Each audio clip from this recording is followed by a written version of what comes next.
palpite. Escuta.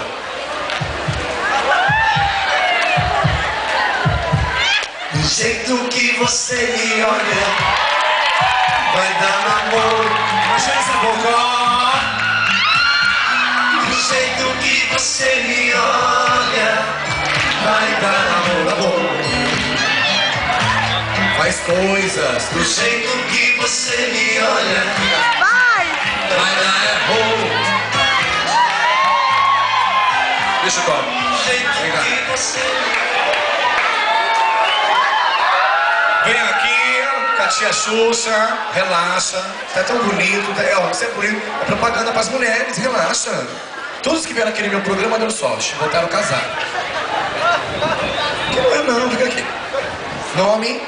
Luiz. De? Natal. Ó, arrasou. Nome do colégio? Sei. Sei. Sei que você é gay, obrigado. Tô brincando, você é macho.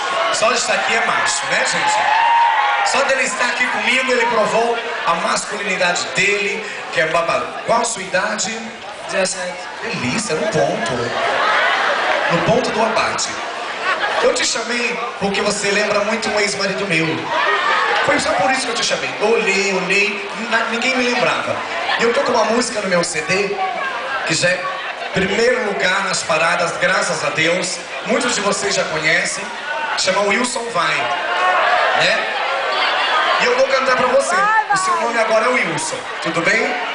É só interpretar, ganha presente, tá bom? Vai! Solta o bracinho.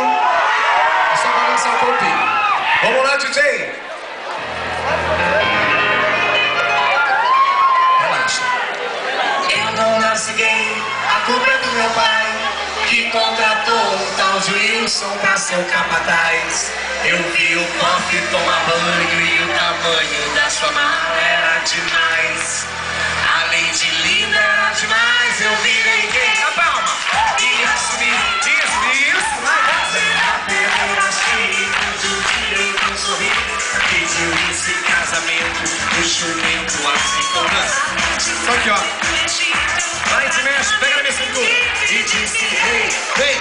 vai devagar, amor. Não vai com força, ainda sou moça e não quero sentir dor. Me trate como uma menina vaselina, por favor. Parece Orlando, faz o ramo. Com sua bazuca na minha nuca, eu disse, vai. Vem. A Wilson vai. Agora.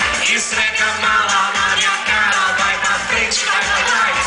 Pra Malone eu tenho um grito, entalei quase um bonito. A Wilson vai, Só um pouquinho. a Wilson vai. Vai, Wilson. Solta aí, relaxa. Eu sou mulher, você é homem, pronto. Agora nós vamos ao vivo, sem playback, tá? Você já aprendeu, agora é só você comigo aqui. Dá a mãozinha, vem, ó.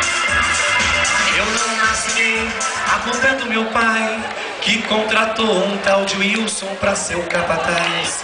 Eu vi o bofe tomar banho e o tamanho da sua mala era demais. Brincadeira, viu? Além de que tá mole, né? Além de linda era demais, eu virei gay e assumi. A te dar perder a ti, pude um dia então sorrir. Pedi Wilson em casamento, o jumento aceitou. A lua de mel foi no Egito, eu fui pra cama e dei um grito e